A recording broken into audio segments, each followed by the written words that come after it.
D'abord, les principaux types. Après le passage du chef de l'État dans les territoires de Ndjougou, 5 civils viennent d'être tués dans la localité Kaou. Nous sommes dans les groupements Sumbousso à chefferie de Bahema Nord. Le détail dans ces radios journal.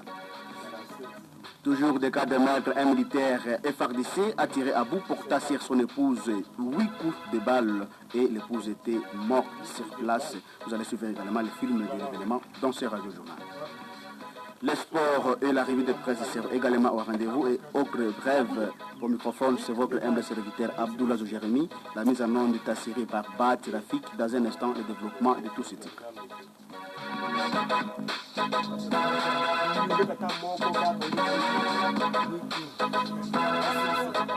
Une fois de plus, bonsoir et bienvenue. Après le passage du chef de l'État, Félix Antoine Tshisekedi, dans le territoire de Ndjougou, 5 civils ont été tués dans la localité Kaou, groupement Sumbousso, dans la chefferie de Bahema Nord. C'était la matinée du mardi 2 juillet 2019. Et dans l'avant-midi de ce mercredi 3 juillet 2019, le village d'Eda et Opakli, dans la chefferie de Bahema Badjere, sont complètement incendiés. La société civile de Bahema Nord, qui confirme la nouvelle à la radio Candide Ispeboun, attribue toutes ces exactions aux miliciens de Codeco, dispersés et partout dans le territoire de Ndjougou après avoir été délocalisés par la force loyaliste dans la forêt de Ouagou. Charité Banza Bavi précise que ces 5 personnes ont été tuées lorsqu'elles se rendaient au cas à partir de leur site de déplacés situé à Boulé. Il appelle les militaires à doubler la vigilance. Suivez-les.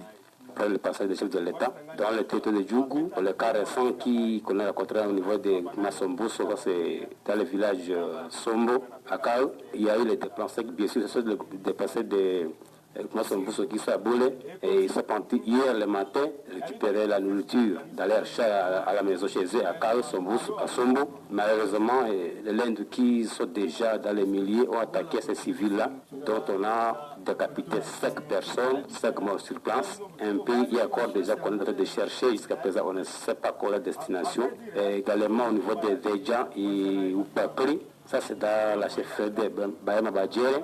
Et groupement toujours Veja, là, les Assoyalés, ils ont commencé à incendier des maisons depuis ce matin.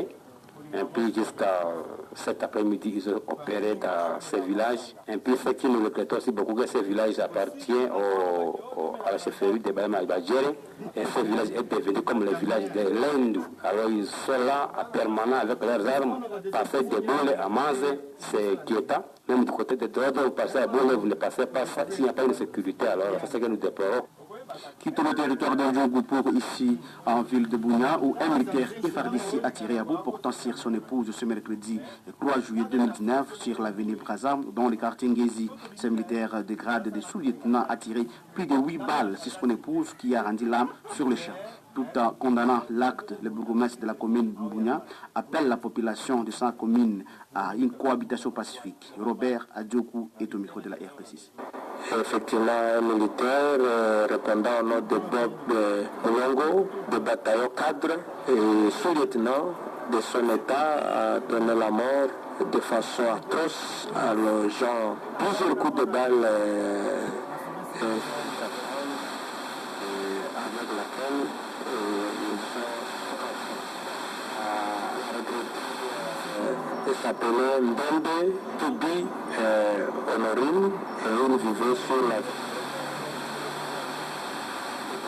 Le dossier se trouve au niveau de l'auditoire militaire, mais maintenant est aux arrêts et selon les informations à ma possession, c'est depuis 4 ans qu'il vivait en séparation de corps et le mari avait finalement de se réconcilier avec sa femme. Maintenant, je ne comprends pas ce qui s'est passé pour qu'il arrive à une telle décision et acte criminel. Nous sommes tous consternés. Les militaires est aux arrêts au niveau de l'auditorat garnison de l'Ituri qui a ouvert directement l'audience et poursuit les présumés assassins pour manque d'usurpation des munitions de guerre et violation des consignes. Une arme AK-47 plus un chargeur vide ont été récupérés. Pour l'instant, les corps de Madame Honorine Mbembe et au niveau de la mort et de l'hôpital général de référence de Bounia et les militaires et aux arrêts. C'est un dossier donc en suivre. Parlons autre chose. Le FMI de Floribert Ndiabou salue le passage du chef de l'État congolais en territoire d'Ndjougou pour s'imprégner personnellement de la situation sécuritaire qui prévaut dans cette partie de la province de l'Ituri. Dans un communiqué officiel rendu le 3 juillet 2019 par ces partis politiques, son président appelle les Ituriens à prêter main forte à l'autorité provinciale pour une paix durable en province de l'Ituri. On écoute un extrait de ce communiqué tel qu'il est lu par Gabriel Duroba, le chargé de mission du président de FMI à partir de Kinshasa. Il est au téléphone de Jacques Siaba. République démocratique du Congo.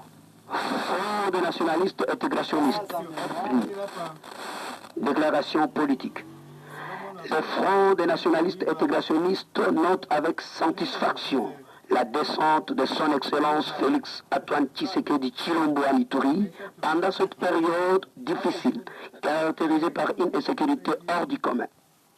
L'arrivée du chef de l'État vient non seulement consoler cette population meurtrie, mais aussi et surtout elle témoigne manifeste à cette partie du pays. Cet attachement constitue un signe d'honneur, de considération et de bénédiction que le peuple de la province de l'Ituri gardera en mémoire, car il augure un avenir prometteur. Espérant que cette visite ne sera pas la toute dernière, le FMI reste confiant qu'à l'issue de cette première, le chef de l'État va s'acquérir de conditions de vie générale ainsi que de l'état des lieux de problèmes de l'Ituri afin de trouver des solutions adaptées et appropriées. Bon, par autre chose dans cette étude du journal, Oupio Kakura Paul, directeur général de la Sokimo qui est en suspension, plaide pour le financement de cette société minière afin de la relever de sa faillite. Il a déclaré ce mercredi 3 juillet 2019 devant la presse Viki. Dans cette société, il n'existe pas un secteur de production actuellement. La plupart des personnels doivent être recrutés, mais aussi des personnels actifs totalise plusieurs mois de carrière. C'est pourquoi il appelle le gouvernement congolais à tenir un regard perçant